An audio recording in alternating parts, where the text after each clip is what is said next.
ก็คือยอดถ้ำหรือว่ายอดในข้อมูลยอดมันเป็นตรงในการอันตาได้ขอใจดูแลนอกจากสรุปแล้วในจากทุกขันต่างๆที่ยอดในข้อมูลยอดให้การปฏิบัติคืออานาปานสติลมหายใจหลักการมันจะบอกแก้มันเรื่อยๆเรื่อยมันก็เป็นสิ่งที่ท่านพูดกับเป็นอย่างเดียวเพื่อพาไว้ผ้าหายไปเลยโอ้ยเนาะคือยอดมันเลยปฏิบัติธรรมทั้งเบิดได้ยังแบบบ่ได้ยังเอ้าสิปฏิบัติเห็นยังจังซี่มันแม่นเรื่องที่ใส่ความเห็นบ่แม่นเรื่องที่ใส่ความเห็นหรือคิดเอาสรุปเอาตามความเห็นเจ้าของแล้วคิดว่าเจ้าของสิเฮ็ดได้เด้มันธรรมดาเด้ของคนต้องอาศัยการเสียสละสังสมเสียสละในการทำเพื่อผู้อื่นเดี๋ยวว่าสร้างสมความสงบสร้างสมความที่มันเป็นกุศลนะก็เลยว่า ยาวตะยอดมันมาบอกให้กันฟังหลายแต่บ่มีพื้นฐานบ่มีต้นมันบ่มีรากบ่มีรากบ่มีเปลือกบ่มีกระพี้บ่มีมันจิไปหูถึงแก่นได้จังใดเนาะปากยังขึ้นกับมีแต่ตาว่านิพพานหมด หลายอย่างเพิ่นก็เริ่มต้นจากทานจากการให้จากความเสียสละทานมันยังมีตั้งหลายระดับทานโดยอุปปารมีอย่างนี้เนี่ยเป็นการเสียสละความเห็นแก่ตัวของตะของออกสะก่อนขนาดนั้นมันยังมีความลึกซึ้งในท่านเข้าไปอีกอยู่ท่านโดยบ่หวังสิ่งใดตอบแทนกับท่านหวังเพื่อจะให้ได้และให้เป็นนั่นเป็นบ่นี่มันยังมีเข้าไปตั้งแบบ3ระดับไปบางคนก็ท่านจะที่ท่านที่ถูกอีกอย่างหนึ่งก็คือว่าสำหรับคนบำเพ็ญบารมีหรือว่าท่านไปแล้วเนี่ยที่เขาเจ้าอธิษฐานเป็นส่วนมาก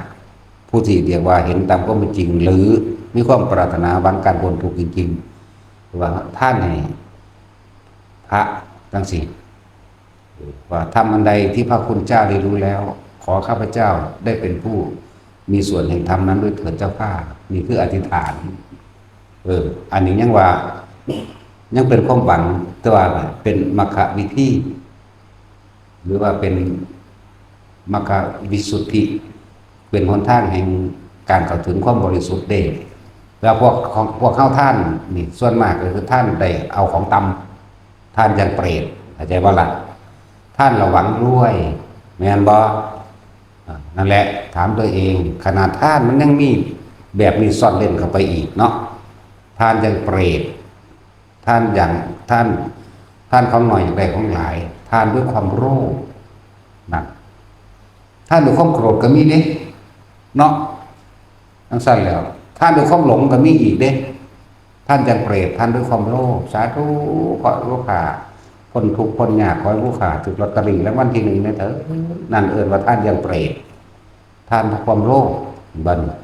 ท่านเพราะความโกรธเป็นแนวใดบางที่เวลาโจกบริโภคขอท่านตลอดท่านภิกษุสงฆ์ฤาษีชีไพทั้งหลายมากให้ด้วยความรำคาญทานด้วยความโกรธมีบ่นี่แต่เราคนมีนี่แหละถ้าสิคิดถึงเจ้าของบ่บางคนส่วนมากบอกเอาดีใส่เจ้าของเนาะแล้วเขาแห่เขาอันนั้นอันนี้มาจังสินะแบบเอาไปให้มันแล้วคือในใจนี่อยากให้เขาหนีนั่นว่าล่ะบางที่เขาเอิ้นไปแพ้บอก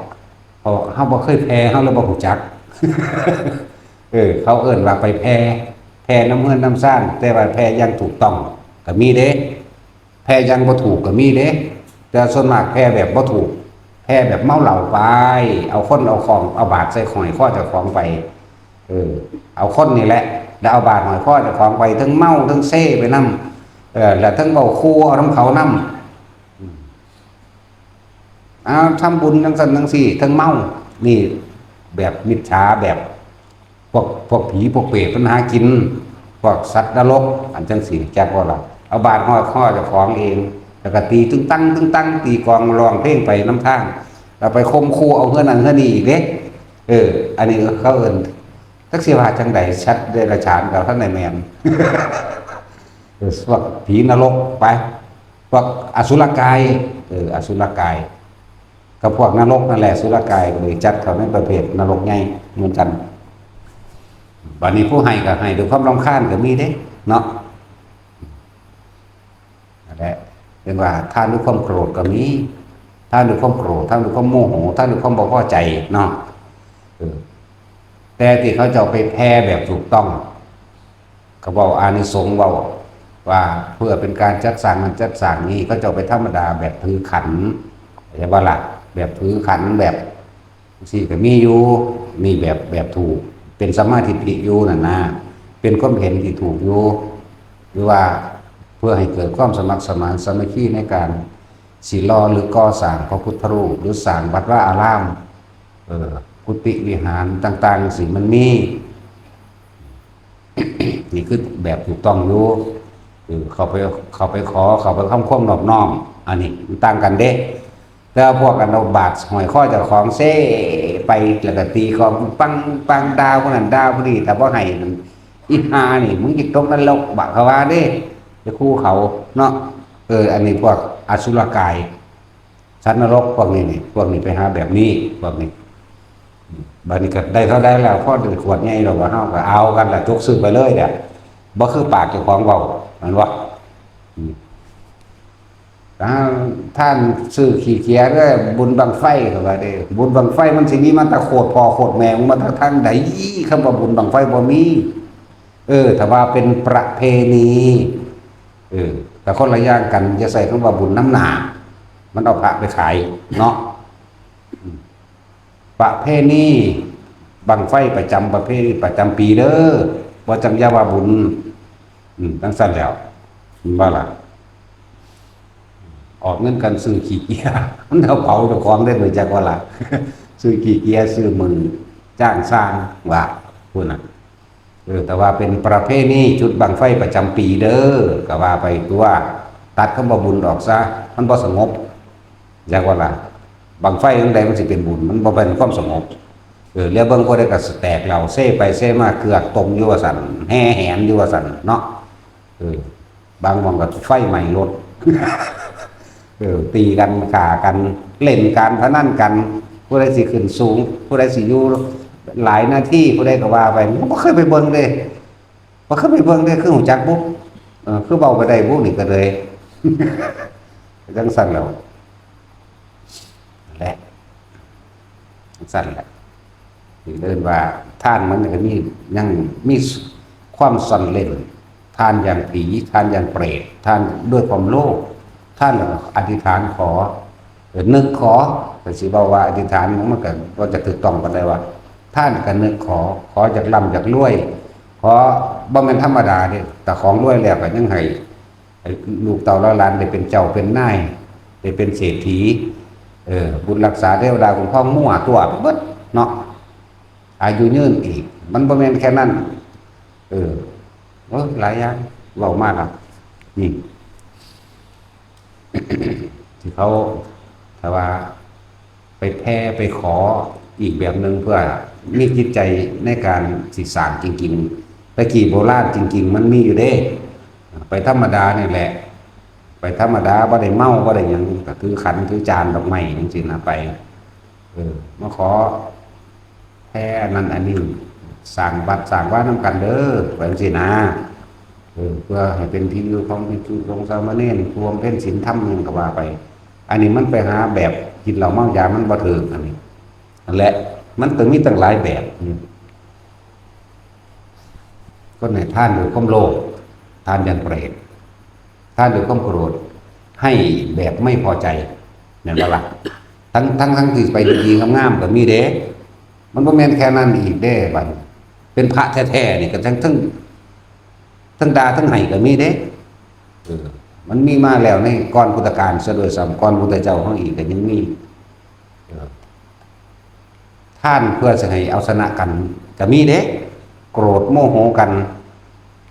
หลายอย่างถ้าเฮาได้ศึกษาแล้วมันน่าสลดใจอยู่เด้หลายแบบท่านด้วยความโกรธ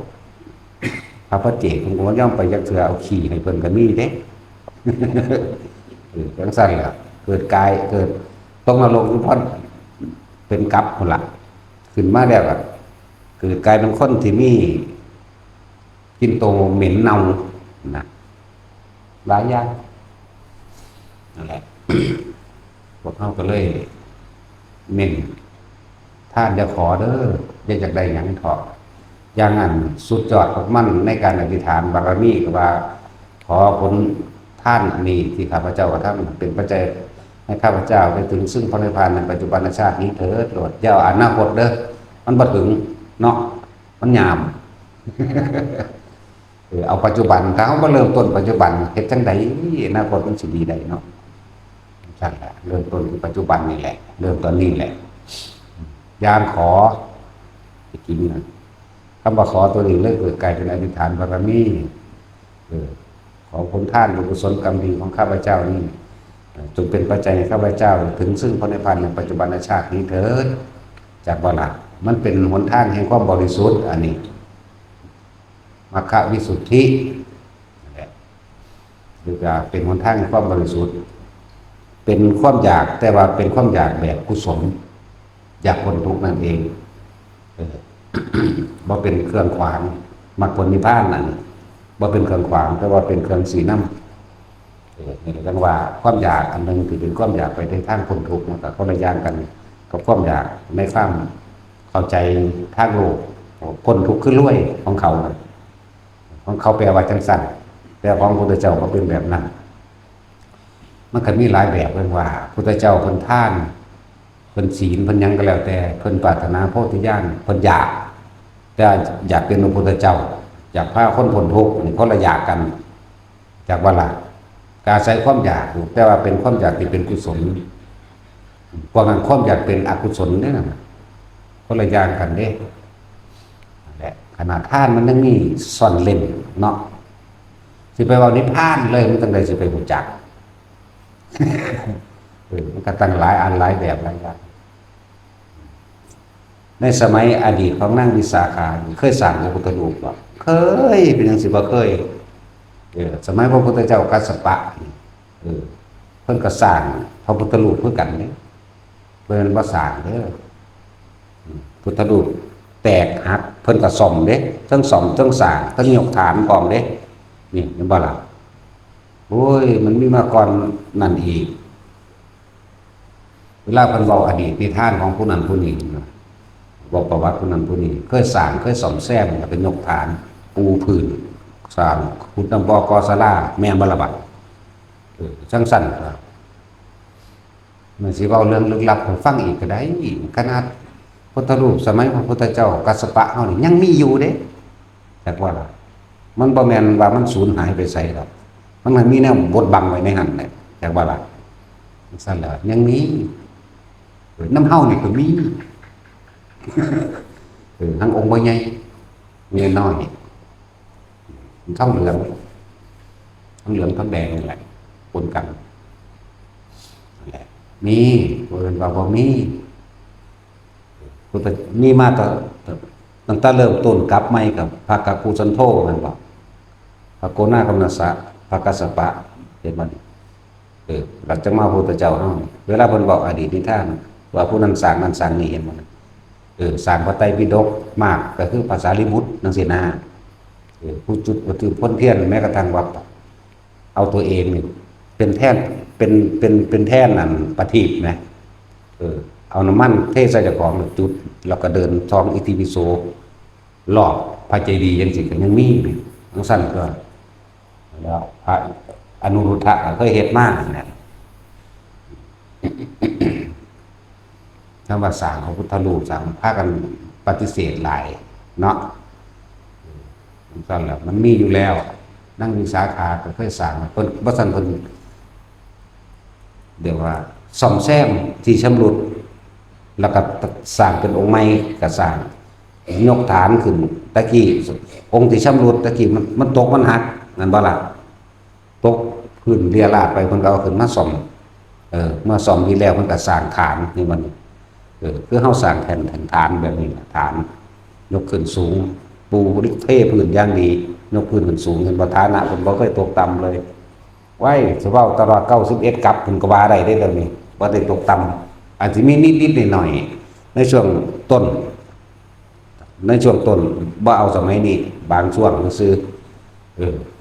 มีนิดๆหน่อยๆแต่ว่าในศาสตร์นั้นก็รวยคือเก่าจังซี่แหมนั่นแหละถ้าสิเว้านิพพานเลยมันก็บ่ได้ว่าคนบ่เข้าใจเฮาจึงบอกเริ่มจากทานศีลเนกขมาปัญญาวิริยะขันติสัจจะอธิษฐานจังแม่นนิพพานอุเบกขาเห็นบ่ล่ะเมตตาเราต้องลงอุเบกขาจังลงที่สุดตรงพุ่นเลยบันได9ขั้นสุดท้ายเป็นศูนย์จากบ่ล่ะศูนย์นี่บ่แม่นศูนย์ไปได้ดอกว่าหลายๆคนที่ว่าบ่ให้สร้างซั่นจังซี่หรือพระยังน้อยอีกมันพระกุมภะสมัยหนึ่งเป็นพระราชาเด้เขาสิสร้างพระเจดีย์สูงเท่าไหร่39ว่าหรือ39ศอกในสมัยนั้นแต่ว่าเพิ่นเป็นพระราชาเพิ่นสร้างว่ามันสูงโพดเอาลงมาอีกเอาซำนี้ก็พอนะศาสตร์ต่อมาแล้วมาเกิดนโมตเจ้าเฮาแล้วแต่ว่าเตี้ยพระเตี้ยมาต่อเพิ่นชื่อว่ากุมภะนี่แหละพระเตี้ยอันนั้นโอ้ยน้อยกว่านี้อีกเพียงสะโพก80เซนนี่แหละครับ80เซนนี่บ่ถึงเมตรเด้เนี่ยนั่นแหละบาปกรรมที่เพิ่นนั่นไปห้ามเขาบ่ให้เฮ็ดเจดีย์สูงเด้อซั่นเจดีย์สร้างไงปานใดก็สร้างก็เอากระดูกพุทธเจ้าไปใส่ในพระอบนิดหน่อยมันคือเก่านั่นแหละเนาะเจดีย์ศรีมหาต้นโพเป็นเครื่องสัญลักษณ์คำว่าสังเวชนียสถานเป็นสถานที่อันทำให้เกิดความศรัทธาเกิดขึ้นเด้บ่แม่นสลดใจเด้เข้าใจบ่แปลให้มันดีๆเด้อพอแปลก็ดีสังเวชนีสถานที่อันทำให้เกิดความศรัทธาสถานที่อันทำให้เกิดศรัทธาตั้งมั่นหรือมีกำลังกล้าเด้คำว่าสังเวชะชะมาจากคำว่าชัยชนะเด้ใส่หลายคำสถานที่ทำให้เกิดศรัทธาเพื่อให้เกิดมีกำลังกล้าในการทำความดีเด้สังเวชนียสถานแปลว่าจังสี่เด้อบ่แม่นโอ้ยน่าสลดสังเวชบ่แม่นเศร้าเด้สถานนี้โอ้นี่ต้นโพธิเจ้าผู้ตรัสรู้ก็เกิดกำลังใจเกิดขึ้นมาบ่ล่ะแม้นว่าสิเป็นเจดีย์บัดนี้ที่ประดิษฐานพระบรมธาตุเพิ่นแม่นเนาะจะเกิดว่านี่คือตัวอย่างเป็นบุคคลที่ควรเอาอย่างเพิ่นเฮ็ดจังได๋เนาะแม่นบ่ล่ะเฮ็ดเหิมขึ้นมาตัวจากศรัทธาธรรมดาเป็นอาจารย์หรือเป็นศรัทธาที่พละศรัทธาตัวเนาะศรัทธาพละสั้นแปลว่าจังสี่เด้อและประสูติตรัสรู้ปรินิพพานและสีเจดีย์มหาโพธิ์เป็นบ่ล่ะจังสั้นแล้วสถานที่ที่ทำให้เกิดศรัทธามีกำลังบ่แม่นสถานที่เฮ็ดให้เกิดความเศร้าหมองสลดใจเด้เวชะเด้บ่แม่นเวทนาเด้เวชะจักว่าล่ะสถานที่ทำให้เกิดศรัทธาแรงกล้าให้ก็เกิดกำลังควรเอาอย่างที่ประสูติเวลาผมบอกไปเวลาสิระลึกนึกถึงพระพุทธองค์ทุกคนทั้งหลายเมื่ออนุชนรุ่นหลังเกิดมาภายหลังควรระลึกถึงสิ่งใดพระเจ้าข้าพระมันถามบ่ล่ะต้นโพต้องประสูติมองตรัสรู้มองปรินิพพานบัดนี้จังมาพวกเจดีย์ต่างๆอันนั้นพูดถึงว่า4คนบรรจุสร้างพระเจดีย์อันที่ว่าพุทธเจ้าพระปัจเจกมั่ง พระอรหันต์มั่งแล้วก็เป็นพระเจ้าจักรพรรดิมั่งอันนั้นก็อย่างหนึ่งเด้อแต่ว่าก็เป็นสังเวชนียสถานได้เหมือนกันสมควรบุคคลผู้ควรเอาอย่างสถานที่เป็นสถานที่บุคคลผู้มีชัยชนะจากประหลาดเลยคนเอาอย่างหนึ่งมีมานานแล้วแหละมันเกี่ยวกับการสร้างพุทธรูปพุทธเจ้าเฮาเกิด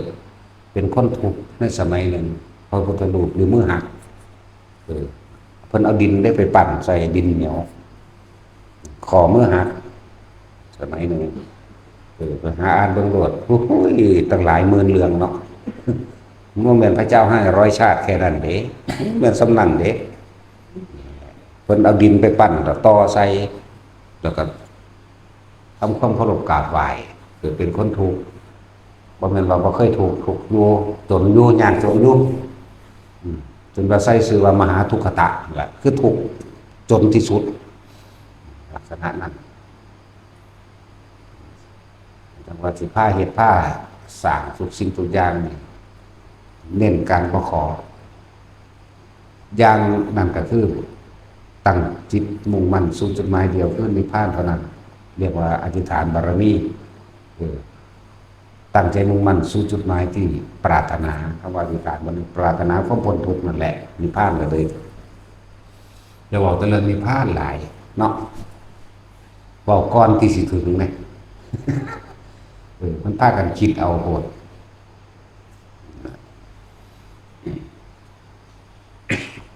คนเฮ็ดง่ายที่สุดก็คือการให้ทานเนาะสมมุติว่าไปในทางดีไปในทางที่มันเป็นบุญเป็นกุศลแล้วทานที่มันเป็นบุญคือบ่หวังสิ่งใดตอบแทนว่าล่ะเนี่ยแต่นี่ทานเพื่อให้ได้ให้เป็นก็อย่างนึงเด้อันนั้นคือเขาเจ้ามีจุดหมายหนึ่งต่างหากนี่เป็นเรื่องที่จะต้องแยกย่อยออกมาเป็นเรื่องที่ละเอียดแยกย่อยออกมาได้บางคนเพิ่นกับปรารถนาเป็นพระปัจเจกบางองค์เพิ่นกับปรารถนาเป็นสาวก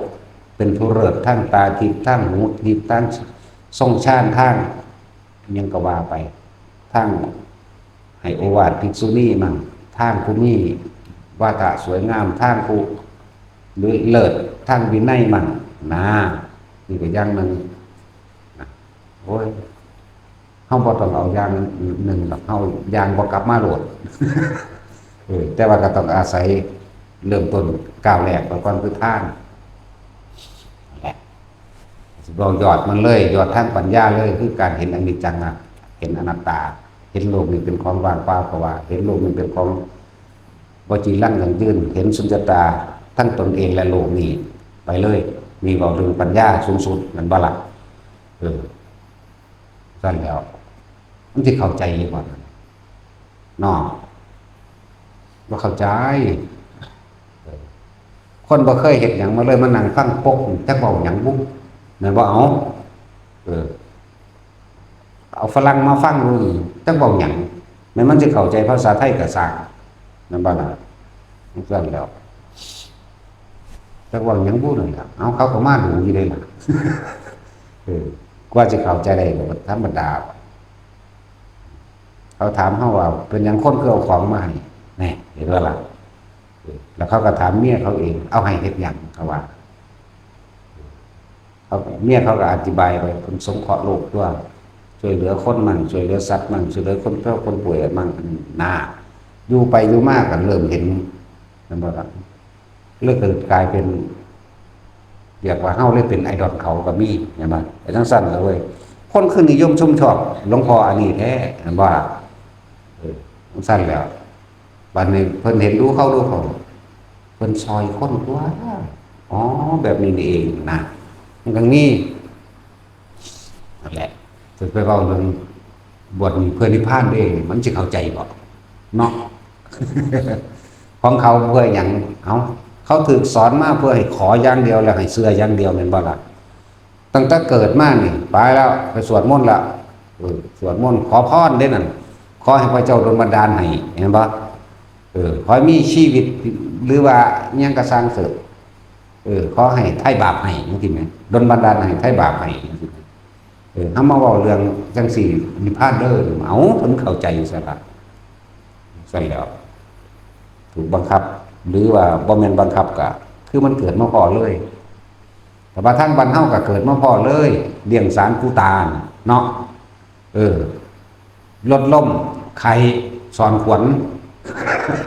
เกิดมาพอเลยจะก็บ่รู้คือกันเหตุผลมันเนาะแต่ก็เฮ็ดไปเพราะว่าความเชื่อไปเลยก็บ่ต่างกันจากเขาได้บัดนี้เวลาไปทำทานนั่นนี่มีแต่ขอกับขอแน่บัดนี้สวดมนต์ก็ขวดขอคือกันแม่นบ่ล่ะเลยเป็นอันเดียวกันโอ้โหมันหน่อยนักหน่อยหนาเด้ก็สิเข้าใจคำว่าปล่อยว่างเนี่ยบ่แม่นของง่ายปานใดเด้แล้วคนที่เข้ามาทานในนี่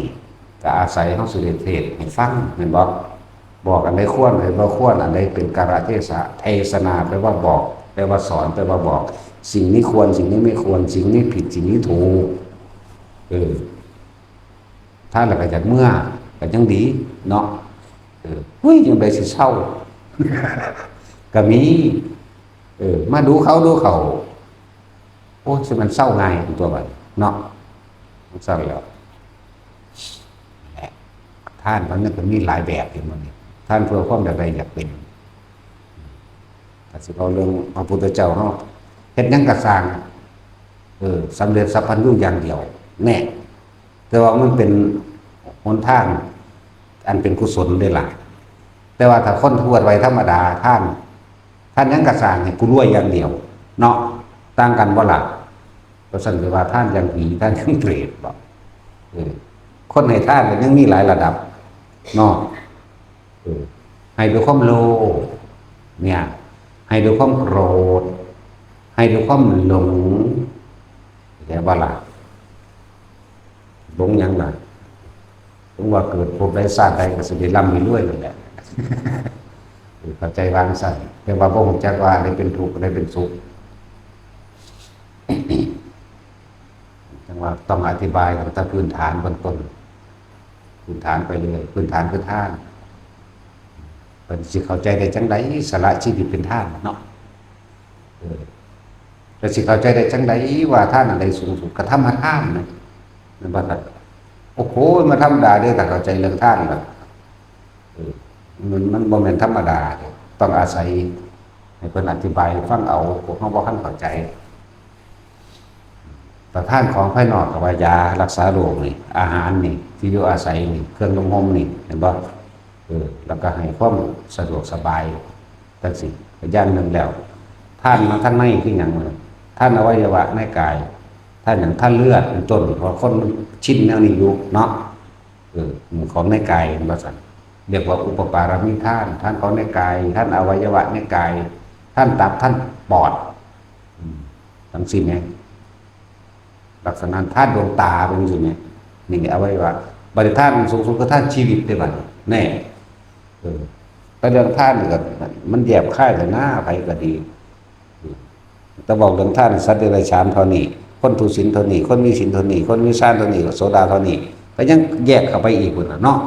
หลายคักนั่นแหละเป็นจังว่าเรื่องเบื้องต้นมันเห็นละเอียดทานศีลเบื้องต้นรายละเอียดแล้วก็มาทานแล้วก็มาศีลก็คือการท่านชีวิตผู้อื่นเด้แม่นว่าปานาติปาตาเนี่ยเพิ่นว่าบ่ให้ไปฆ่าแม่นบ่สั่นท่านตัวศีลคือการรักษาผู้อื่นเป็นท่านตัวถ้ารักษาผู้อื่นแล้วก็น้อมเข้ามาเป็นการรักษาตนคือเก่าตัวแต่เฮาบ่ไปทำลายไผเฮาสิไปกังวลว่าผู้อื่นสิมาทำลายมาฆ่าเฮาบ่นั่นล่ะมันเป็นอยู่ในหั่นแหละขนาดนั้นแหละท่านศีลเนกขมะนี่ในเบื้องต้นมานี่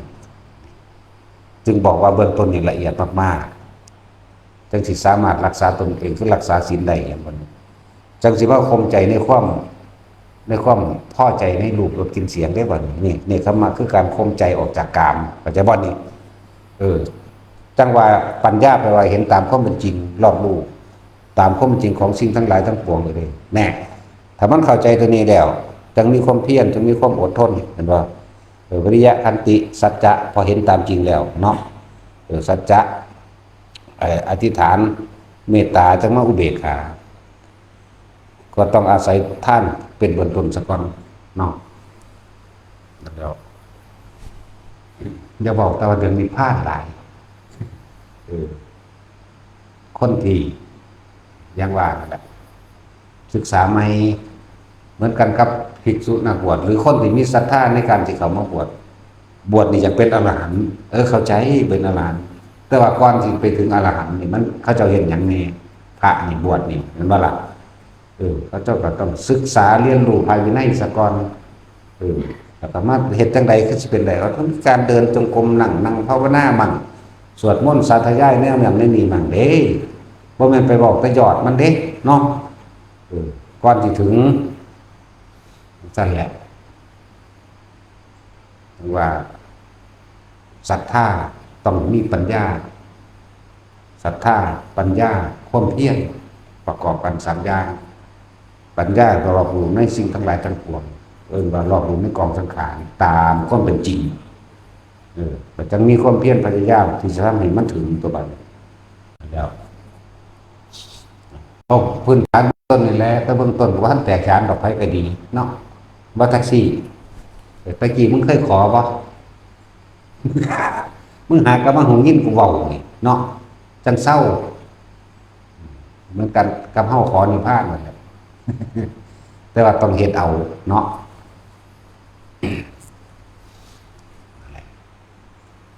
ว่าหลายๆคนที่เขา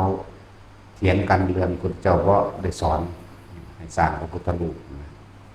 หรือว่าเพิ่นก็เคยเฮ็ดมาแล้วเคยสร้างมาแล้วเกิดผ่านพระพุทธเจ้านับประมาณบ่ได้ก็แล้วกันนะมันก็เคยเฮ็ดเคยสร้างแต่ว่าเรื่องสาวกนั่งวิสาขาไม่ในตำราจะเป็นหาอ่านเอานั่งวิสาขาอนาถกะเศรษฐีสร้างวัดสร้างพระพุทธรูปพระเจ้าก็มีรูปร่างกายสวยงามดีกว่าไปเพื่อเป็นอานิสงส์มันนั่นแต่ของพระท่านได้พ้นพระท่านได้ผ่านถ้ามันบ่พ้นบ่ผ่านเฮาเกิดมามีอาการ32ครบบริบูรณ์บ่ได้บ้าใบบ่ได้บอดมันเปียเสียขาปัญญาอ่อนก็ว่าไปตัวเนาะเกิดมาก็มีขี้ดินขี้ดอนอยู่เป็นเศรษฐีพาไปตัวสลับมีมากสั่นลับเป็นที่คนนิยมชมชอบหรือเคารพนับถือสร้างพระพุทธรูปก่อนจังซี่ผู้ใดก็เข้ารบกราบไหว้ไหมเพิ่นเฮาสร้างด้วยความตั้งใจสร้างด้วยศรัทธา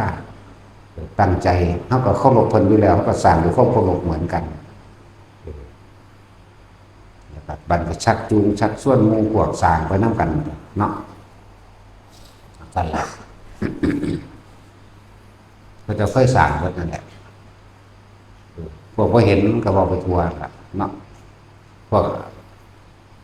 ย่นเดาโดยเหตุผลต้องตนเองอันนึงบัดสอนว่าอยากระลึกชาติได้กันว่าเข้าฌาน4บริสุทธิ์แล้วก็คือว่าอยู่เนาะถ้าอยากระลึกชาติได้แหมอันผู้ว่าน่ะมันระลึกได้บ่เนาะแม่นบ่ซั่นมันระลึกได้อยู่บ่เฮานี่มีแต่ว่าฝันเอาซื่อๆเด้ นั่นแหละว่าฝันมั่งแล้วก็บ่ได้ฝันแล้วก็บ่ได้คิดว่าสิเห็นมันนั่งเห็นก็มีแล้วสั่นแหละแล้วชื่อว่านั่นแหละว่าอจินไตยสีวิสัยของพระโพธิสัตว์ทัศนวิสัยเพิ่นมองไกลกว่านั้นอีกบุคคลผู้ใดช่างมันย่อมมีอย่างแปลกๆเห็นอย่างใดแปลกๆนะเรื่องของกรรมเรื่องของโลกอินดาโลกอจินไตยหาที่สุดของโลกหากำเนิดของโลกนี้เรื่องของกรรมเอาจะไปหาหมองใดเอาจังสิว่าตั้งต้นแรกเขาเกิดมาจากไสเนาะแน่หรือไปหาไสล่ะแต่สิว่าพุทธเจ้าองค์ปฐมเป็นไผโอ้ขณะพระเจ้าเคยเล่าว่ามากอีกก็มีใจในทะเลทั้ง4อยู่มันจากนี้แต่ละโลกเนี่ยก็นับบ่ครบบ่ถ้วนหรอกบ่มีหาต้นบ่ได้หาปลายบ่มีอยากว่าล่ะกับผู้ใดว่าเอาอากาศเนี่ยหาหม่องสุดอยู่หม่องใดเนี่ยอากาศโลกเนี่ยมองทะลุออกไปดูมันมีหม่องสุดบ่ก็ทั้งสั้นแล้วนั่นเลยเอิ้นอจินไตยสิหาไปเฮ็ดหยังมันบ่เป็นประโยชน์ดอกคนจึงให้เฮาหันเข้ามาในปัจจุบัน สร้างมาเบิดทุกคนนั่นแหละ เห็นบางที่ถ้าอาจจะเห็นบันทึกว่าสถานที่เกิดของพระพุทธเจ้ากัสสปะคนกับโพกันมาอยู่ได้ล่ะเนาะเจดีย์ของเพิ่นก็ยังพุทธรูปของเพิ่นก็ยังยังหรือว่ายังก็เบิ่งที่อันหม่องพระมโหสถเพิ่นเจาะถ้ำเข้าไป เจาะถ้ำเข้าไปแล้วเพิ่นเฮ็ดพุทธประวัติเด้ทั้งสั้นล่ะถึงแม้นสิสงครามเกิดแล้วคนมันเหลือหน่อย แล้วก็เกิดมนุษย์มันมากมายหลายขึ้นมาใหม่ตรงนั้นถูกกดบังไว้อยู่เด้พวกพุ่มเทวดาลูกขะเทวดาเขารักษาไว้ถึงเวลามันก็โผล่ขึ้นมาคือเก่าเพื่อเป็นเครื่องเตือนสติของเขาเองสร้างบ้างนั่นแหละพระพุทธเจ้าสร้างบ่บัดเรื่องพระมโหสถนี่เด่นกว่าหมู่เลยเรื่องเพิ่นสร้างแม่นบ่ล่ะประสูติตรัสรู้ปรินิพพานและสวรรค์ทั้งแล้วก็สวรรค์ทั้ง6ชั้นแล้วก็พรหมต่างๆเพิ่นก็ฮู้ซั่นเพิ่นคือเป็นนักรบพุ่นเนาะเบิ่งในพระมโหสถนั่นเด้ออยากรู้ว่าพุทธเจ้าสร้างหรือว่าสร้างตอนเพิ่นเป็นพระพุทธเจ้าเพิ่นเป็นแล้วเพิ่นก็ว่าสร้างแล้วเว้ยนั่นว่าล่ะเพิ่นก็มีแต่เอาธรรมะออกมาเท่านั่นแหละแต่จะฮู้ว่าสร้างหรือว่าสร้างแล้วพระโมคคัลลาภาษาลิบุตรบ่รวมอยู่บ่บัดสมัยนั้นก็บ่แม่นพระโมคคัลลาสารีบุตรก็ซื้ออีกแบบนึงพุ่นเนาะนั่นซั่นแหละนี่คือเด่นชัดเลยเรื่องสว่าแต่งใหม่อีกบุ๊เนาะสร้างให้ก็เกิดนะว่าแต่งใหม่แม่มันบอกนั่นแหละนี่คือเรื่องเด่นเลยคือพระพุทธเจ้าสวยชาติเป็นโพธิสัตว์สร้างหรือว่าสร้างตรัสรู้ปรินิพพานต้นโพต่างๆหรือต้นที่เป็นตรัสรู้สวรรค์6ชั้นมันก็เฮ็ดไว้แล้วหมายถึงเพิ่นเฮ็ดวาบอันนี้สลักไว้นั่นนะสั้นตัวแกะภาพสลักไว้นั่นแหละสมัยเพิ่นสวยชาติเป็นโพธิสัตว์เพิ่นสร้างพระพุทธรูปบ่ละบาดแต่ก็เรื่องเล่าต่างๆบ่ว่าพระพุทธรูปอักษรสลักไว้ประวัติของพระพุทธเจ้าองค์นี้เกิดมื้อนี้แบบนี้ครับรูปฮอดสะอโนดาตเป็นนำเพิ่นเห็นอยู่บ่ก็ต้องเห็นตัวมันสร้างได้นั่นแหละเอาไปเทียบเอาวันนี้จะสร้างหรือว่าสร้างตัวกูก็เกิดอยู่คือกันเนาะก็บ่รู้จักไผกูก็ระลึกเบิ่งของเจ้าของเองตัวอ๋อนั่นตัวตอนนั้นมีพระพุทธเจ้าเกิดอยู่บ่สมัยนั้นก็ว่าพระเจ้าอยู่ก็บ่ในสร้างนั้นเด้แต่ว่าช่วงระหว่างกลับมันมีอยู่จากของพระพุทธกัสสปะกับปหาโพธมะในระหว่างกลับนี่มีพระปัจเจกเกิดอยู่แต่ว่าในศาสตร์นั้นบ่เห็นเพิ่นอาจจะมีอยู่แต่ว่าบ่เห็นเพิ่นซื่อมีแต่ฤาษีนี่นั่งอุบลวรรณาเป็นฤาษีตอนนั้นจ้ะเพิ่นก็ระลึกชาติขึ้นหลังได้500ไปหน้าได้500เนี่ยขนาดระลึกได้อยู่ก็ยังฮู้ว่าเจ้าของสิเกิดตายคือบ่ไปเนาะเพราะว่าธรรมบ่ทันเกิดอีกอย่างนึงก็ค่าอธิษฐานเป็นสัตว์เขาจะสร้างมาแตะพุ่นแล้วจื้อไว้เด้อบาดนี้ว่าเพิ่นบ่สร้างสมัยเพิ่นสวยชาติโพธิสัตว์สร้างหรือว่าสร้างเบิ่งในพระมโหสถนั่นแหละเป็นหนึ่งในดวงใจเฮาเลยล่ะเรื่องพระมโหสถนี่จากทองจำเอาเลยพุ่นล่ะอันนี้มักที่สุดถ้าเว้าเรื่องมักที่สุดคือมักเรื่องพระมโหสถปัญญาเพิ่นบุ้ยมีมาแตะเกิดกับนั่นแหละวิทุนบัณฑิตก็ยังบ่ทอพระมโหสถได้นะเรื่องปัญญาคือกันนั่นแหละก็เลยสั้นผู้ใดอยากรู้ว่าเพิ่นสร้างหรือว่าสร้างว่านั่งวิคาคาสร้างพระแตกหักต่างๆเด้ออนาถการเศรษฐีมันบูรณะวัดเก่าพุทธรูปเก่าพระมหากัปปินะบูรณะวัดเก่าแล้วก็สร้างตั้งพระพุทธรูปเก่าอีกไปอ่านเบิ่งเด้อประวัติของเพิ่นน่ะเพิ่นเป็นเศรษฐีในสมัยนั้นถ้ากันว่าสิไปตัดเอาต้นไม้ต่างๆเพื่อมาสิสร้างบ้านเจ้าของเองแต่ว่าในขณะที่เดินทางผ่านไปเห็นวัดห้างก็จะว่านี่วัดห้างศาลาก็เก่าแล้วโบสถ์ก็พังลงมาเบิดแล้วมีพระพุทธรูปก็แตกหักพัง พระมหากัปปินะกับพระนางอโนชานี่สร้างเข้าใจว่าระบาดบูรณะขึ้นไม่เบิดพระรูปแตกหักเขาเจ้าก็ใส่เครื่องดินเผาแต่เผาขึ้นมาปั้นอันนั้นอันนี้ใส่แต่งอย่างสวยงามเลยกลับไปบ้านเมียหายนางอโนชาหายสุดท้ายว่าพากันไปเอาใหม่4 เดือนเราก็เห็นกลับมาเมียหายเอาโอ้ยอย่าเพิ่งเว้าเท่าข่อยผ่านไปท่านข่อยเห็นมันวัดห้างก็เพราะแต่ว่าวัดเท่านั้นแหละขนลุกสู้สั้นเลยไม่อยากว่าบ่ไม่ก็ดูว่าไม่ก็ดูนะข่อยเห็นวัดห้างขันเลือผ้ามูบริวารเฮาแหละสร้างวัดขึ้นบูรณะขึ้นไม่ตั้งพระพุทธรูปไม่สร้างฐานขึ้นมาไม่ติขนลุกวืดขึ้นเห็นบ่นะจักสั้นก็คือบอกเรื่องประวัติการสร้างพระสั้นแล้วไปศึกษาเอาเสือหรือว่าเสือกระสร้างแล้วเนาะประวัติของพระมหากัปปินะกับพระนางอโนชาบ่เคยเห็นพระพุทธเจ้าจักเทื่อเอาวันนี้มาตัดรวบรัดตัดตอนมาสมัยเพิ่นมาเกิดเป็นพระกษัตริย์กัปปินะกับพระนางอโนชาเป็นบ่ล่ะเนี่ยรวบรัดตัดตอนมาเกิดเมื่อใดก็ลืมซื้อเมื่อแล้วล่ะพวกพ่อค้าเอาของไปขายในประเทศเพิ่นเมืองเพิ่น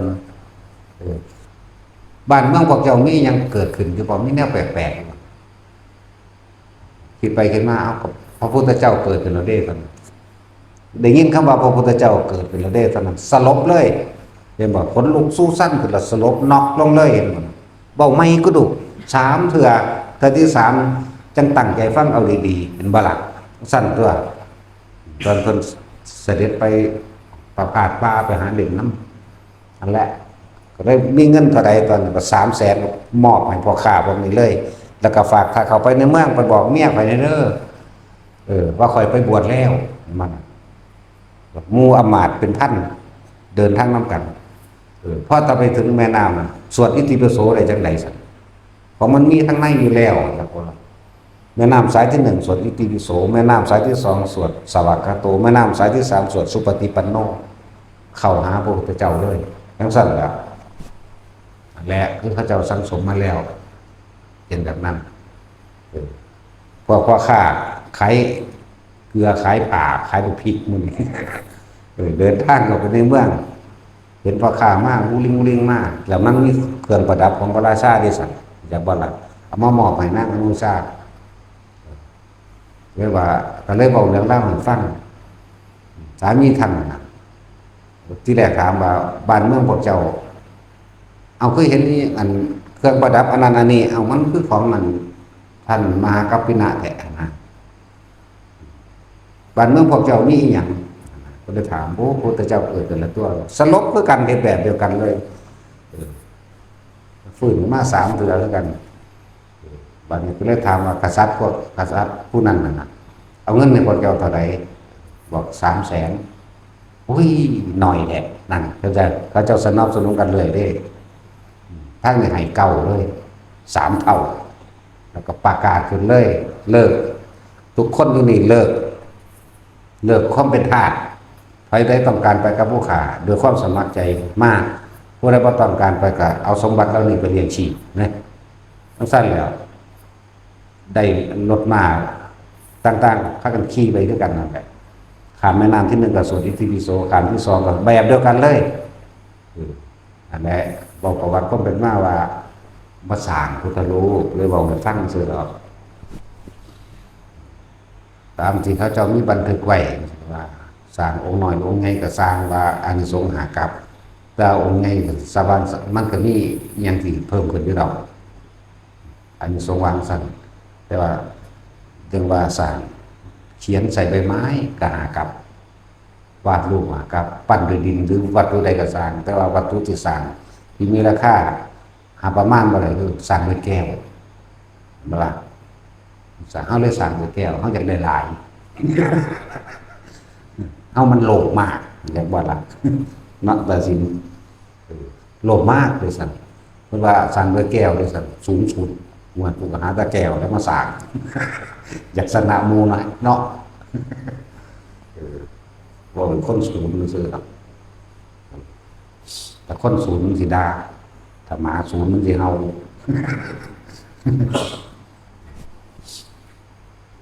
มันมีแยกย่อยอยู่ดอกอานิสงส์ต่างๆที่เป็นศาสตร์เท่านั้นเท่านี้มันมีอยู่ในหันแหละลืมแล้วอานิสงส์การสร้างแต่ว่าสร้างแต่สิมีราคาประมาณสูงสุดสร้างได้แก้วเราพระพุทธเจ้าแบบใดว่าเลิศที่สุดเอาโลกเขานิยมชมชอบว่าพระจักรพรรดิสูงกว่าหมู่เขาก็เลยเขาจากสนะหมู่เนาะเขาก็เลยต้องสร้างจักรพรรดิจักรพรรดิคุ้มโลกทั้ง4เด้แต่ว่าล่ะมันสั้นแล้วโลกก็โม้ยเนาะแต่สินเฮาตลอดเป็นบาทมันก็ยังเอาใหญ่กว่าหมู่หลดบาทตรงธรรมดาบ่ทุกคนเห็นทั้งเบิดนี่ทุกคนสิบ่ฮู้ว่าเจ้าของสิได้หยังดอกแต่ว่าผ้าเห็ดมันนี่คือมันสิได้เอาเองดอกบ่หาแตะอยากอะไรของผ้าเห็ดแล้วอานิสงส์มันก็มีในหันทั้งที่บ่อยากได้มันทางใดกว่านั้นอีกเฮาเฮ็ดหม่องมันสุดฟังมานานแล้วฝึกมานานแล้วเลยเฮ็ดให้หม่องมันสุดโลดท่านก็ว่าอยากได้หยังท่านก็ปรารถนาหยังอีกเป็นปัจจัยสู่นิพพานอย่างเดียวทุกอย่างที่ให้ท่านมันนี่ครบเบิดแล้วล่ะยังแต่ชีวิตเจ้าของเองนั่นแต่ว่าล่ะ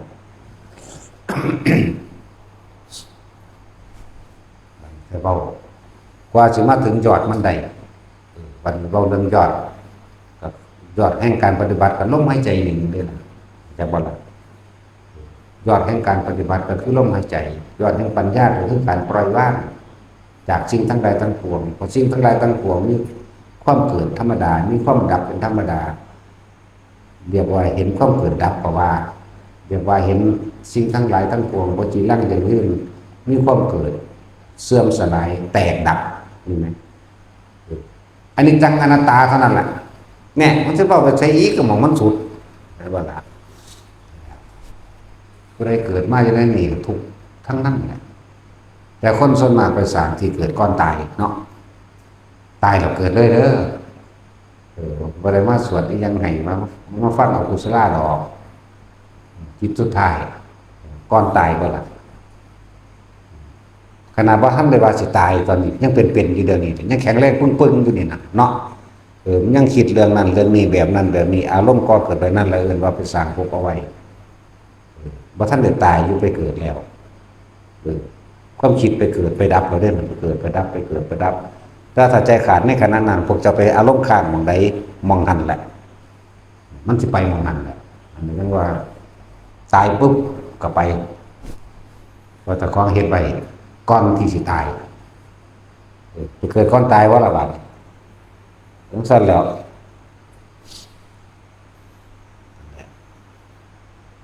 ว่ารวบยอดเอารวบยอดเอาผู้ใดอยากพ้นจากกรรมเก่าก็จะนำเรื่องเก่าๆมาคิดพวกเจ้าสิเคยเห็นเรื่องโหดร้ายมาเพียงใดก็ช่างยกเว้นแต่อนันตริยกรรมถึงแม้ว่าสิอนันตริยกรรมก็ช่างแต่ก็ต้องสั่งสมเอาไว้ใจบ่ล่ะอนันตริยกรรมคือตัดขาดจากมรรคผลนิพพานแล้วแต่ว่าก็ถ้ามันพ้นจากคารุกรรมอันหนักสุดจังสั่นแล้วมันก็ได้รับผลของมันคือเก่านั่นแหละอยากว่าล่ะอันใดหนักก่อนไปก่อนคารุกรรมนี่บ่แม่นแต่มันโดยแปลว่าไปหนักกันเยอะเลยคารุกรรมกรรมหนักไปในทางดีก็มีหนักไปทางบาปก็มีไปเฮาหนักไปทางดีจังซั่นบอกว่าถ้าเอาเรื่องเอายอดมันลมหายใจเป็นที่ลมไพ่จากกรรมเก่าปลอดภัยจากอันตรายทั้งปวงออกม่านทั้งหลายบ่อาจสามารถติดตามถึงได้ใจว่าล่ะลมหายใจหลังจากลมหายใจอยู่แน่นี่ปีติเกิดปีติเป็นอาหารของใจเขาเองเกิดความแช่มชื่นตัวหลายๆอย่างจะผ่อนเบาคลายลงหลายนั่นแหละที่ลบไพ่อันแบบที่ลบไพ่ที่ม่านทั้งหลายไม่อาจตามเจอไม่อาจตามถึงได้คือลมหายใจเขาเองเมื่อมันอยู่ในลมหายใจนี่แหละปีติมันก็เกิดนั่นแหละอารมณ์ความรู้สึกต่างๆมันบ่ไปเกิดกับบุคคลผู้อื่น มันเกิดโดยอิเบกขามันโตของเขาเองก็เลยว่าใจนี่เอาปิตินั่นแหละเป็นอาหารใจของบกพร่องความรู้สึกของบกพร่องเป็นแบบนั้นมิตรอินเอิบเชื่อมชื่นอยู่แบบนั้นใครอยากรู้พ้นจากกรรมเก่าจะหยุดขาค้นมาลายมันได้กระซางจากว่าละยกเว้นพระอรหันต์พอแมงพระพุทธเจ้าว่าได้ไปขาแล้วละตายก็โดนแล้วมันตายเอาเองมันบ่ได้ขาคนได้หรอกและสังฆเพศนี่ตัวนี้ควรระวังเอาบ่ฮู้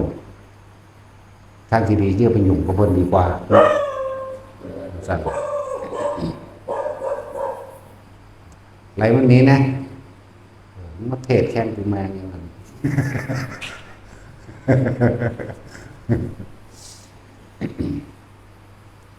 พยายามพ้นจากกรรมเก่าพยายามอยู่กับลมหายใจพยายามอยู่กับอาการปิติของตนเองนั่นแหละคำว่าสมาธิแปลว่าจิตตั้งมั่นบ่แม่นการเข้าแล้วก็บ่แม่นการออกแปลว่าการอาศัยการเพ่งหรือการทรงฌานบ่แม่นการเข้าแล้วก็บ่แม่นการออกทรงฌานหรือเจริญฌานก็คือแค่ว่ามีความรู้สึกตัวอยู่กับลมหายใจหนึ่งมีความรู้สึกตัวกับอยู่ในกายอันเป็นความรู้สึกปิติมันเกิดนั่นเองแต่ลมหายใจเกิดขึ้นแล้วบางคนกับคนลุกไปพร้อมกับบ่แม่นโดยเอาไปพิจารณาเอาเองอันพวกหมู่บ้านนี่ก็ตอบด้วยว่าอาการหน้าตึงๆเป็นปิติไหมเป็นหน้าตึงๆคือให้ไตนี่ก็เป็นนั่นแหละจังว่าปิติมันมีตั้งหาอย่างเป็นเบื้องต้นเฮาจึงอยากเน้นเอาตัวเดียวโลดเอาขึ้นมาเป็นฐานที่ตั้งแห่งจิตฐานที่ตั้งแห่งความรู้ฐานที่ตั้งแห่งรู้สึกตัวเลยมาเน้นใส่หม่องกลางหน้าผากนอกนั้นมันสิเกิดผ่านขึ้นมาเองแทรกขึ้นมาเองบางที่ตัวนี้ก็เกิดหน้าก็ตึงๆไปนำขึ้นให้ไตกับกระแมนนี่ก็เอิ้นว่าเป็นปิติบางที่ก็ขนลุกแทรกแต่ว่าจะหนีออกจากมองเดิมนี่จะคิดออกจากมองนี้เวลาปิติมันเกิดนะจังบอกว่าฐานที่ตั้งแห่งจิตตัวนี้สำคัญมากจากว่ามันจังสิบ่ซอซายแล้วก็ฟังเพิ่นอธิบายนำเรื่อยๆปีติยังต่ำมันก็มีหาอย่างภาษาบาลีพุทธกาลปิติขนลุกลมหายใจแน่นิ่งไปแม้นคนที่มีคำบริกรรมหรือบ่มีก็จังพุทโธพุทโธอยู่นี่เอาเฉพาะลมสุดปลายคิ้วเฮานี่สุดปลายคิ้วกับปลายดังเฮานี่แล้วมีอาการเกิดขึ้นระหว่างตัวนี้วิธีทำให้มันเกิดขึ้นคือการเหลือบตาลงไปดูปลายจมูกโอ้ยมันสร้างได้หลายวิธีคือหยังเห็นบ่บางคนเขาก็บอกให้ซี่จังซี่กั้นหายใจมั่งอันนี้มั่งนั้นมั่งก็เป็นเทคนิคที่แตกออกไปจากนี้แหละจากว่าล่ะเป็นเทคนิคที่แตกออกมาจากวิธีเฮานั่นแหละย่านขายหน้ายันเช็ดเปียกเลยว่าอย่างนี้อย่างนั้นซื่อดอกเพราะเขาสอนไว้เบิดแล้วล่ะอันบางที่บอกกันหายใจไว้เด้อนี่บางที่ก็บอกให้ซี่จังซี่บางที่ให้นับนิ้วเห็นบ่เฮาก็บ่ได้คิดเองดอกจากหลวงปู่มั่นเฮาบ่มีปัญญาปานนั้นจากว่าล่ะเนี่ยเฮายอมรับได้ว่าเฮาได้วิธีดีมาจากไสหลวงปู่มั่นในหนังสือเพิ่นนั่นแหละไปเขียนไว้อยู่นี่ล่ะในหนังสือสวดมนต์ทำบัตรโอ้ยคุณพ่อแม่ครูอาจารย์ว่าล่ะให้สิลบลู่ได้จังได๋เฮาบอกว่าเฮามาแปลงเอาซื่อๆได้มาเฮ็ดแบบนี้นะแต่คะแนนออกเองมาหาเทคนิคเอาเองพอวิธีเพิ่นขึ้นนับนิ้วหายใจเข้าพุทหายใจออกโทเนาะแล้วก็หักมือแล้วหายใจเข้าพุทโธหายใจออกพุทโธก็นับอีกจังซี่แหละ7531สมัยนั้นเนาะถ้ามาดัดแปลงเอาเหลือบลงไปซื่อๆมันก็เป็นนี่ว่านะบัดนี้คนบ่เป็นเฮ็ดจังได๋เนาะแล้วใส่วิธีหายใจเข้าหายใจออกเรื่อยๆเหลือบตาลงไปเพ่งวันนี้บางทีก็บอกให้จับนิ้วยกนิ้วก็มาจี้คือมันสิแทงเข้าไปหน้าผากมากนั่นแหละปิติมันเกิดหลายอย่างก็เลยว่าอยากให้ทุกคนสร้างฐานที่ตั้งแห่งความรู้สึกไว้ฐานเดียวหม่องเดียวแม้นสิโยกก็จะโยกไปความคิดจะว่าต้องออกอยู่นี่ให้รู้ว่าโยกก็คืออาการปิติ สื่อของปิติก็บอกไปตลอดอยู่พุทธกายปิติขนลุกขนพองสยองกล้าวตัวโตมั่งเฉพาะกับงอนมั่งกับมีหัวกับมีหลังกับมีนั่นแหละพุทธกายปิติภารนาปิติโยกนี่โยกภารนาปิตินี่โยกซ้ายโยกขวาโยกหน้าโยกหลังตลอดทั้งโยกหมุนเข้ากับใส่ความรู้สึกอยู่แต่ใดอยู่และคณิกาปิติฟังธรรมทราบซึ้งจิตผ่อนคลายเบาสบายเกิดความรู้แจ้งเห็นจริงตามความเป็นจริงให้ภาษาโลกว่าให้ตื่นตันขึ้นมาแน่นหน้าอกขึ้นมาแต่ว่าพอมันเสียใจจากว่าล่ะจุกเข้าไปในนี่ให้นี่ก็เรียกว่าปิติโอกันติกายปิติเห็นแสงสว่างต่างๆกระพริบกระเพิบหรือบูบวาบหรือแม้กระทั่งหลายอย่างที่เห็นไปออกไปก็นั่นนี่โอกันติกายปิติอุปงคาปิติเหมือนจะลอยขึ้นนี่ซื่อปิติทั้งหาแต่ว่าบัดนี้เฮาจะเอาเฉพาะจับจุดอุณาโลมมันนั่งแทรกเป็นมาดอกเนี่ยเฮาเฮ็ดนึบนิ่มๆน่วงๆอยู่นี่เอาความรู้สึกเอานิ่มๆน่วงๆอยู่นี่เป็นฐานที่ตั้งแห่งความคิดแล้วก็ความรู้สึกอยู่ในนี้แม้นอันอื่นสิแทรกกันมากก็สร้างปิติเหมือนกันแต่ว่าบ่ต้องไปสงสัยมันแค่รู้สึกอย่างว่าละบาดนั่นแหละแต่แค่รู้สึกเพียงกายแต่จิตไม่คิดไม่นึกเพราะว่าเอาตัวนี้เป็นหลักไว้แล้วเป็นหลักเป็นที่ตั้งมั่นก็ว่านั่นแหละคำว่าสมาธินี่บ่ต้องเข้าบ่ต้องออกอีหยังหรือทรงฌานเจริญฌานมันก็เป็นสมาธิของมันเองดอกเพราะมันตั้งมั่นผู้สิเข้าก็เข้าไปมันก็บ่เป็นหยังแต่ว่าเฮาใส่แบบว่าเฮ็ดจังได๋มันสิต่อเนื่องก็เลยใส่วิธีอธิบายขยายความมาแบบนี้เฮ็ดให้มันต่อเนื่องคนเฮามันขาดการต่อเนื่องมันเลยเป็นกระปิดกระปอยเกิดดับบ่ต่อเนื่องมันบ่ล่ะเรื่องงานก็ใส่ใจกับงานศูนย์เป็นน้ำงานเนาะแต่สิสอนสมาธิเย็บศูนย์ให้เขาแม่ปัญหานี่ก็เลยร่วมสมาธิศูนย์ให้เขาเนี่ยว่าเขาบ่เป็นเนาะทันบ่ทันอยากว่าหลักแม่นว่าสั่นเว้ยผู้สมาธิหามันบอกนั่นมันจะคล้องเอาบ่เป็นสมาธิแล้วหลายคนดอกผู้สมาธิมาเรียนเอาน้ำเฮาวันนั้นไปตั้งโพเป็นอาจารย์เฮ้ยเลยจะดีขึ้นกันจะได้เผยแพร่ขยายออกไปแต่ยังบอกเทคนิคอยู่บางคนเอายาหม่องท่าเอาแล้วก็เจือเอาความเย็นอยู่นี่คือความรู้สึกอยู่นี่ตัวบางคนเอายาหม่องท่าเอาบางคนเล่นแบบกั้นให้ใจเลยให้มันโตออกมาเองเนี่ยบอกวัตถุแบบเราได้หลายอย่างก็ดีแม้กระทั่งหายใจเข้าลึกๆเอามือมาจ่ออยู่จังซี่มั่งนะมันก็เกิดขึ้นกับนี้ผู้บ่เกิดกับนี้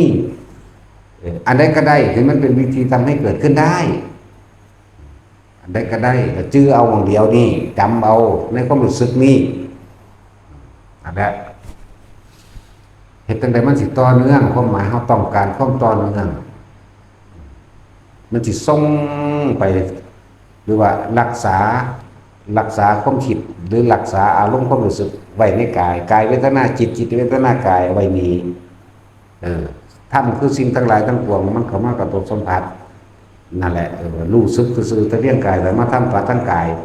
ถ้ามาสัมผัสทั้งตาเพราะว่าจะเป็นของทิพย์บ่ทิพย์ก็สร้าง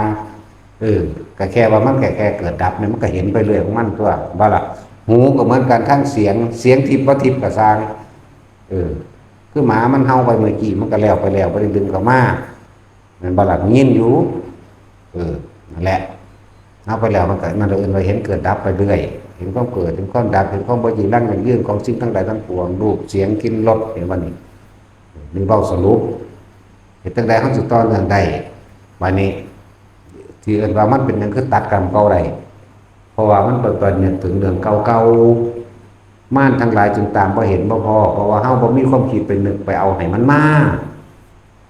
เลื่อนบ่ลืมดับสัญญานั่นแหละเพื่อที่จะพ้นจากกรรมเก่า ก็คือจะไปคิดถึงดังเก่าๆแล้ววิธีหลอกล่อว่ามันคิดก็คืออันนี้ลมหายใจนี่กับอันนี้แหละ หมู่บ้านก็เบาอยู่แต่ปีที่เกิดแล้วก็ต้องไปกลับมาหาลมหรอกนะบ้านก็เบาอยู่แต่ก็เป็นปัญหาทุกทีทุกคนน่ะข้ามได้ยากอยู่เพราะสงสัยถ้าเฮ็ดไปเรื่อยๆเรื่อยๆสดรอบไปเรื่อยๆบ่ทำให้ก็ได้จริงมันสิจับจุดของมันได้เองเนาะเฮาอยู่ในป่าในดงเขาบ่ได้ถามเด้เจ้าทางโง่หลายผมก็บอกเอาเองแต่มันยังมีดอกแน่จังซั่นมีดอกแม่มาบอกแจ็คสิจริงบ่จริงแต่ทดลองแล้วอ๋อมันแม่นเนาะก็แล้วไปกว่าสิไปยืนยันหยังว่าจริงหรือบ่จริงบ่ได้ยืนยันกับไผเด้ว่าจริงหรือบ่จริงบ่ยืนยันบ่ตัดสินหยังคือว่าเฮาเห็นนิมิตต่างๆฝันเห็นนั่นนี่ทดลองเบิ่งมันได้ผลก็เอาเลยจึงบอกว่าคำสอนของใครก็ช่างถ้ามันปล่อยวางหรือดับทุกข์ได้มันก็ไม่เหมือนกันเพราะมันคือสิ่งเดียวกันคือธรรมคือความจริงนี่ได้ล่ะมันบ่ได้ว่าเอาคำผู้นั้นผู้นี้แต่ว่าอีกอันนึงอันใดที่มันเป็นความดีให้เกิดความสมัครสามัคคีและเป็นที่สงบเย็นเป็นที่เป็นกุศลจากว่าน่ะเอาเลยทำเลยเข้าใจว่าล่ะต้องสั้นแหละและก็ตอบแล้วผู้ว่าหน้าตึงๆแม่นบ่แม่นแล้วปิติมันมีหาที่จริงมันเลยหาเห็นบ่นี่หน้าตึงๆคือให้ไตเนี่ยก็เพิ่นบ่ได้เขียนว่าเหมือนตัวไรไต